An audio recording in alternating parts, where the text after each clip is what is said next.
ओम शांति। अव्यक्त मुरली रिवाइज 14/9/75। सार: अकाल तख्त नशीन और महाकाल मूर्त बन समेटने की शक्ति का प्रयोग करो। अपने को हर परिस्थिति से पार करने वाले शक्तिशाली स्थिति में अनुभव करते हो। शक्तिशाली परिस्थितियों को मास्टर सर्वशक्तिमान स्थिति वाले ही सहज पार कर सकते हैं। दिन प्रतिदिन प्रकृति द्वारा विकराल रूप परिस्थितियां दिखाई देती जाएंगी। अब तक यह साधारण परिस्थितियां हैं, विकराल रूप तो अब प्रकृति धारण करेगी, जिसमें विशेष आपदाओं का वार अचानक ही होगा। अभी तो थोड़ा समय पहले मालूम पड़ जाता है, लेकिन प्रकृति का विकराल रूप क्या होगा। एक ही समय प्रकृति के सभी तत्व साथ साथ और अचानक वार करेंगे। किसी भी प्रकार के प्रकृति के साधन बचाव के काम के नहीं रहेंगे और ही साधन समस्या का रूप बनेंगे। ऐसे समय पर प्रकृति के विकराल रूप का सामना करने के लिए किस बात की आवश्यकता होगी? अपने अकाल तख्त नशीन अकाल मूर्त बनने से महाकाल बाप के साथ साथ मास्टर महाकाल स्वरूप में स्थित होंगे, तभी सामना कर सकेंगे। महाविनाश देखने के लिए मास्टर महाकाल बनना पड़ेगा। मास्टर महाकाल बनने की सहज विधि कौन सी है? अकाल मूर्त बनने की विधि है हर समय अकाल तख्त नशीन रहना। जरा सा भी देहभान होगा तो अकाले मृत्यु के समान अचानक के वार में हार खिला देगा। जैसे प्रकृति के 5 तत्व विकराल रूप को धारण करेंगे, वैसे 5 विकार भी अपना शक्तिशाली रूप धारण कर अंतिम वार अति सूक्ष्म रूप में ट्रायल करेंगे। अर्थात माया और प्रकृति दोनों ही अपना फुल फोर्स का अंतिम दांव लगाएंगे। जैसे किसी भी स्थूल युद्ध में भी अंतिम दृश्य हास पैदा करने वाला होता है और हिम्मत बढ़ाने वाला भी होता है, ऐसे ही कमजोर आत्माओं के लिए भी ह्रास पैदा करने वाला दृश्य होगा। मास्टर सर्वशक्तिमान आत्माओं के लिए वह हिम्मत और उल्लास देने वाला दृश्य होगा। ऐसे समय में जैसी स्थिति सुनाई, उसके लिए विशेष कौन सी शक्ति की आवश्यकता होगी? सेकंड के हार जीत के खेल में कौन सी शक्ति चाहिए? ऐसे समय में समेटने की शक्ति आवश्यक है। जो अपने देह अभिमान के संकल्प को, देह की दुनिया की परिस्थितियों के संकल्प को, क्या होगा इस हलचल के संकल्प को भी समेटना है। शरीर और शरीर के सर्व संपर्क की वस्तुओं को भी व अपनी आवश्यकताओं के साधनों की प्राप्ति के संकल्प को भी समेटना है। घर जाने के संकल्प के सिवाय अन्य किसी संकल्प का विस्तार न हो। बस यही संकल्प हो कि अब अपने घर गया कि गया। शरीर का कोई भी संबंध व संपर्क नीचे न ला सके। जैसे इस समय साक्षात्कार में जाने वाले साक्षात्कार के आधार पर अनुभव करते हैं कि मैं आत्मा इस आकाश तत्व से भी पार उड़ती हुई जा रही हूँ। ऐसे ही ज्ञानी एवं योगी आत्माएं ऐसा अनुभव करेंगी। उस समय ट्रांस की मदद नहीं मिलेगी। ज्ञान और योग का आधार चाहिए। इसके लिए अब से अकाल तख्त नशीन होने का अभ्यास चाहिए। जब चाहे अशरीरीपन का अनुभव कर सकें। बुद्धि योग द्वारा जब चाहे तब शरीर के आधार में आवें। अशरीरी भव का वरदान अपने कार्य में अब से लगाओ। ऐसे समय में श्रीमत कैसे लेंगे? टेलीफोन व टेलीग्राम से या वायरलेस सेट बिना तार के विद्युत चुंबकीय तरंगों द्वारा समाचार भेजने का यंत्र है? चाहिए तो वायरलेस, लेकिन सेट व्यवस्थित है। वायरलेस की सेटिंग कैसे होगी? बिल्कुल वॉइसलेस, पाप रहित बनना ही वायरलेस सेट की सेटिंग है। जरा अंश के भी अंश मात्र विकार वायरलेस के सेट को बेकार कर देगा। इसलिए महीन रूप से स्वयं के स्वयं ही चेकर बनो, तभी प्रकृति और 5 विकारों की अंतिम विदाई के वार को विजयी बन सामना कर सकेंगे। यही प्रकृति वार करने के बजाय बधाई के नज़ारे सामने लाएगी। चारों ओर जय जयकार की शहनाइयाँ बजेंगी और बाप दादा के विजयमाला के मणके विश्व के बीच प्रसिद्ध होंगे। सारा विश्व अमर भव का नारा लगाएगा। ऐसे समय के लिए तैयार हो, अथवा समय आपको तैयार करेगा कि आप समय का आवाहन करेंगे। समय पर जागने वाले को क्या टाइटल देते हैं? अगर समय पर जागेंगे या यो सोचेंगे कि समय तैयार कर ही देगा या समय पर हो ही जाएगा, तो ब्राह्मण वंश की बजाय क्षत्रिय वंश के हो जाएंगे। इसलिए यह आधार भी नहीं लेना, समझा? प्रश्न करते हैं कि अब आगे क्या होने वाला है, विनाश होगा या नहीं होगा। विनाश ज्वाला प्रकट करने वाले इस हलचल में होंगे तो विनाश के निमित्त बनी हुई विनाशकारी आत्माओं के बने हुए प्लान में भी हलचल हो जाती है। जैसे निमित्त बनी हुई आत्माएं सोचती हैं कि होगा या नहीं होगा, अब होगा या कब होगा, वैसे विनाशकारी आत्मा इसी हलचल में है, अब करें या कब करें, करें या न करें। जैसे यादगार चित्र कलयुगी पर्वत को अंगुली देने का है, वैसे विनाश कराने के निमित्त बनी हुई सर्व आत्माओं के अंदर यह संकल्प दृढ़ हो कि होना ही है।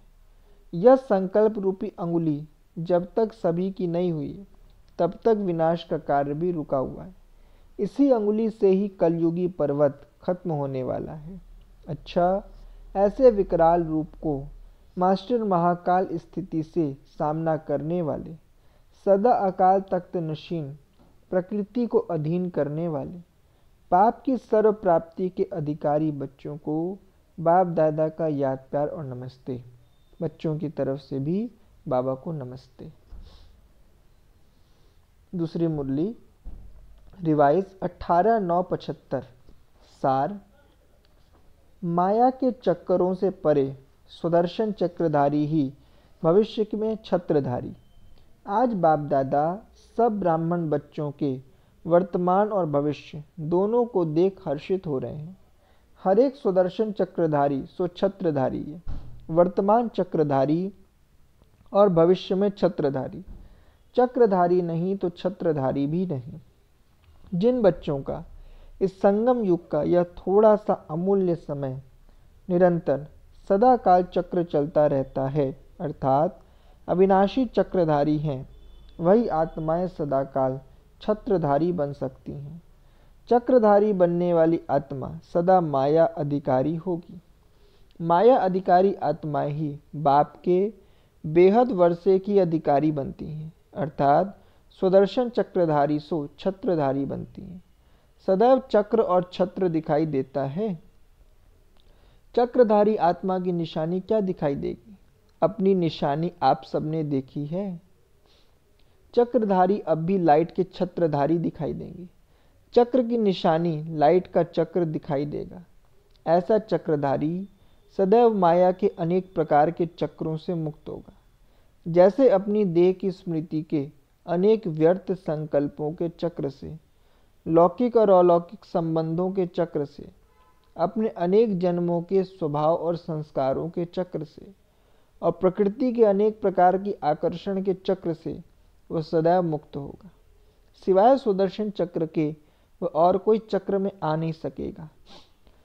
अन्य आत्माओं को भी बाप से प्राप्त हुई शक्तियों द्वारा अनेक चक्करों से सहज ही छुड़ा देगा। माया के अनेक प्रकार के चक्करों की निशानी क्या होगी? जैसे चक्रधारी आत्मा लाइट के ताजधारी होगी और बाप के वर्षे की अधिकारी होगी, वैसे माया के अनेक प्रकार के चक्कर में आने वाले की निशानी क्या होगी? जैसे उनके सिर पर लाइट का ताज है, वैसे उनके सिर पर अनेक प्रकार के विघ्नों का बोझ होगा। ताज नहीं, सदैव किसी न किसी प्रकार का बोझ उनके सिर पर अर्थात बुद्धि में महसूस होगा। ऐसी आत्मा सदैव कर्जदार और मर्जदार होगी। उनके मस्तक पर, मुख पर सदैव क्वेश्चन मार्क होंगे। हर बात में क्यों, क्या और कैसे यह क्वेश्चंस होंगे। एक सेकंड भी बुद्धि एकाग्र अर्थात फुल स्टॉप में नहीं होगी। फुल स्टॉप की निशानी बिंदी होती है, अर्थात मनसा में भी बिंदु स्वरूप की स्थिति नहीं होगी। वाचा और कर्मणा में भी बीती सो बीती, नथिंग न्यू जो होता है वह कल्याणकारी है। ऐसा फुल स्टॉप अर्थात बिंदी लगानी नहीं आएगी। क्वेश्चन मार्क की निशानी देखने में भी टेढ़ी आती है। फुल स्टॉप लिखना सहज है, फुल स्टॉप लिखने से क्वेश्चन मार्क लिखना जरा मुश्किल होता है। तो अनेक प्रकार के क्वेश्चन करना, चाहे स्वयं से अथवा दूसरों से या बाप से, यही निशानी है कि यह आत्मा स्वदर्शन चक्रधारी छत्रधारी नहीं है। ऐसी आत्मा हर संकल्प में सदा स्वयं से भी क्वेश्चन करती रहेगी कि क्या मैं सफलता मूर्त बन सकती हूँ। मैं सर्व के संपर्क में सफलता प्राप्त कर समीप आत्मा बनूंगी।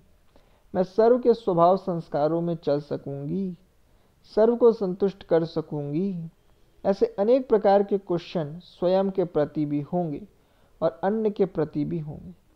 यह मेरे से ऐसा क्यों चलते, मुझे विशेष सहयोग क्यों नहीं मिलता, मेरा नाम मेरा मान क्यों नहीं होता। इसी प्रकार के अनेक अन्य के प्रति क्वेश्चन होंगे। ऐसे ही बाप के प्रति भी क्वेश्चन होंगे। जब बाप सर्वशक्तिमान है तो मेरी बुद्धि को क्यों नहीं पलटाते, नजर से निहाल करने वाले मेरी तरफ नजर क्यों नहीं रखते। जबकि बाप है तो जैसी भी हूँ कैसी भी हूँ उनकी ही हूँ, उनकी जिम्मेवारी है मुझे पार कराना। जब दाता है तो मैं जो चाहती हूँ वह क्यों नहीं देता। त्रिकालदर्शी है, मेरे तीनों कालों को जानता है तो मुझे स्वयं ही अपनी शक्ति से श्रेष्ठ पद क्यों नहीं दिलाता। ऐसी मीठी मीठी शिकायतें बाप के आगे रखते हैं। हर एक तरफ जन्म जन्म का बोझ, दूसरे तरफ बाप के बच्चे होने के नाते बाप द्वारा प्राप्त हुए सर्व अधिकार का रिटर्न करने का फर्ज पालन न करने के कारण, अर्थात अपना फर्ज न पालन करने के कारण फर्ज के बजाय कर्ज बन जाता है। कर्ज का बोझ आत्मा की सर्व कमजोरियों के मर्ज का रूप ले लेता है। ऐसे डबल बोझ वाले स्वदर्शन चक्रधारी कैसे बन सकेंगे। एक तो है चक्रधारी, दूसरे हैं बोझधारी। ऐसे बोझ वाली आत्माएं डबल लाइट धारी कैसे बनेंगी। इसलिए उनकी बार बार एक ही आवाज निकलती है कि अनुभव नहीं होता। सुनते भी रहते, चलते भी रहते, लेकिन प्राप्ति की मंजिल नजर नहीं आती। बड़ा मुश्किल है। ऐसी आवाज बाप सुने और ऐसे बच्चों को देखे तो बाप क्या करेंगे, मुस्कुराएंगे और क्या करेंगे। फिर भी रहमदिल बाप के संबंध के कारण बार बार हिम्मत और उल्लास दिलाते रहते हैं कि तुम ही बच्चों ने अपने अनेक बार विजय प्राप्त की है। हिम्मत आपकी, मदद बाप की, फिर भी चलते चलो, रुको नहीं। कल पहले मुआफिक फिर से विजयी बन जाओ। सिर्फ एक सेकंड भी सच्चे दिल से सर्व संबंधों से याद करो तो उस एक सेकंड में मिलने की अनुभूति व प्राप्ति सारे दिन में बार बार सब तरफ से दूर कर बाप तरफ आकर्षित करती रहेगी। भले कितने भी निर्बल हो, लेकिन एक सेकंड की याद इतना तो कर सकते हो। ऐसी निर्बल आत्माओं को एक सेकंड की याद रखने की हिम्मत के रिटर्न बदले में बाप 1000 गुना मददगार बनेंगे। इससे सहज और क्या करेंगे। यह आपकी तरफ से योग भी बाप ही लगाए।